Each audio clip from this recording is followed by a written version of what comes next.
ناس كتير ما تسألني على البيوت في امريكا. طبعا انا ماشي على الشارع كده برضه في رحلة المشية بتاعتي كل يوم، هفرجكم كده من على بعد بس شوية، يعني ان شاء الله فيهم كده اوريكم بالتفصيل. شوفوا شكل البيوت ما يبقى ازاي في امريكا قبل ما هي يسكنوها واثناء تصميمها. شوف كده، شايف البيت؟ ادي البيت، شايفين؟ خشب، كله خشب من فوقها، وهيتكفر ويتغطى. وادي ايه، واحد تاني جنبه. طبعا دي وحدات سكنيه، كلها دي بيوت. والخشب اللي واقف ده الباك يارد، ده هيبقى حديقه من ورا يعني للبيت، مساحه خضراء. الخشب اللي هيبقى زي كده، شايفين؟ يبقى نفس الستايل ده كده الباك يارد. كله خشب البيت، شايفين؟ يعني بالصلاة على النبي الحرائق اللي شفتها في كاليفورنيا من حاجة، يعني البيوت صراحة كلها خشب. شايفين البيت عامل ازاي؟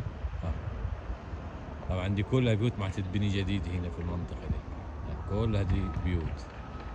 وبعد كده يخش بتاع البوية ويخش الأرضيات ومش عارف ايه بس الأرضية اللي تحت خرسانة. يعني هذه الأرضية، شايفين؟ دي الأرضية، يعني ده هيبقى بيت على كده. والناس لما تسأل عن قاشي، أهل العمال شغالين قاشي قاعدين في البيت. ودي الأرضية بتاعت البيت خرسانة، وبعد كده يبتدي عليها ايه، الفريم الخشب اللي انتوا شفتوه دلوقتي اللي زي ده كده، فريم خشب. وادي البيوت في امريكا.